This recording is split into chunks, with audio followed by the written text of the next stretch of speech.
All right, this week's Cardinals-Steelers game. Steelers by 5.5 here. What are you looking for in this one?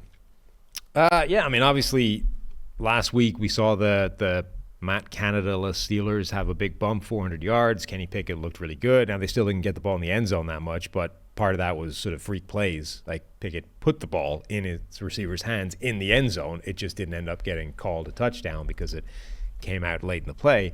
But, the Cardinals have a bad defense. Like, this is a team where you would expect the run to continue. So if it doesn't, we're going to have some problems. But this could legitimately have been the start of a Steelers run towards the kind of success some people, including myself, were predicting preseason, right? Like, if they have fixed the offense, if Matt Canada was the problem, and they're now going to regularly put up 4 bills, and Kenny Pickett's going to grade in the 90s, like, this is a serious team.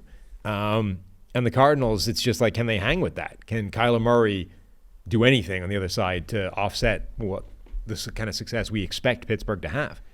Yeah, it's first off, Pittsburgh has this game where they're favored by 5.5. They've got New England coming to town on a short week next Thursday night. Like, they've got a legit chance here to be 9-4 in a couple weeks here in Pittsburgh.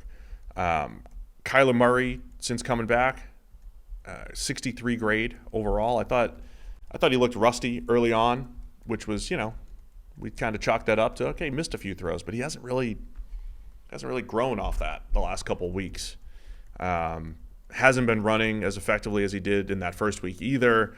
It really is an important test down the stretch here because Arizona is going to have to choose between keeping Kyler Murray and picking another elite player, a blue chip player like a Marvin Harrison Jr. to add to the mix, or finding a way out of Kyler Murray's contract or trading him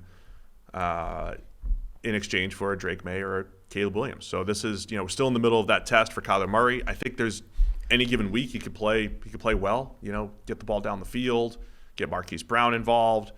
But he hasn't played all that well the last few weeks. He's actually gotten worse. Yeah, I mean, if the season ended today, Arizona would have the number 2 and the number 17 overall pick in the first round. So they are on pace to have a direct conversation about Kyler Murray or the one of Drake May or Caleb Williams that doesn't go number 1 overall, or trade down. And that's with Kyler Murray having pretty high trade value, because again, yeah, there will be interested teams. Because Arizona could say, well, we'd rather have one of these potential elite, these top draft pick quarterbacks on their rookie contract, but there's 10 to 15 teams around the NFL who would probably want to have Kyler Murray on their team as well, including after he's already signed.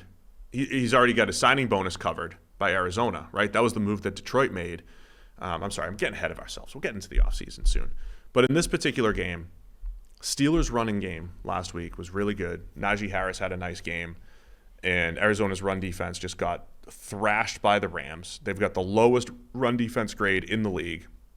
I think Pittsburgh has another chance to put up a ton of yards. But again, I think once, like the Saints, red zone finishing, Kenny Pickett finding ways to throw touchdowns, they're going to have to do that this week. Yeah.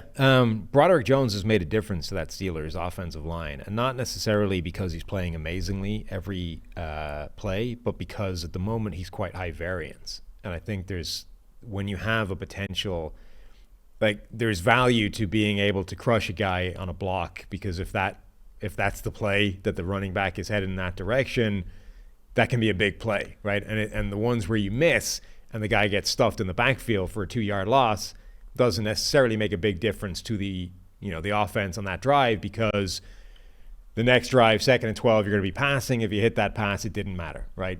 Whereas the 40-yard gain, because Jaylen Warren is explosive and fast, that can make a big difference. So the inconsistency with Broderick Jones' blocking right now doesn't necessarily make a huge difference negatively if the rest of the offense can overcome it.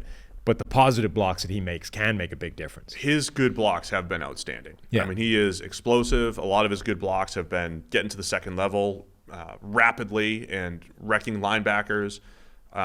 He's had some whiffs in there as well, and whiffs on big plays, right? I keep reminding people of the Thursday night game against Tennessee where Jones got knocked 5 yards into the backfield and Jaylen Warren juked him for a 24-yard touchdown or whatever it was. But overall, Broderick Jones has been has been pretty good at right tackle with his good blocks have been really impressive and effective. Kenny Pickett coming off one of his better games.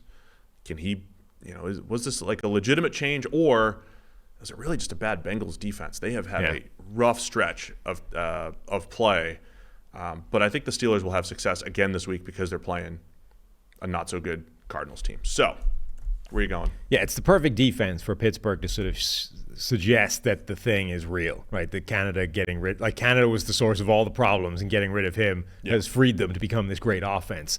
Even if that's not true, it might look true for another week because the Cardinals defense is bad, and where they're strong is not enough to combat the Steelers, theoretically. So I'm buying into the bump. I think the Steelers will look for legit for at least another week, even if it doesn't continue. Yeah, I'll agree with that. Steelers, I'll take them to cover the 5.5 here.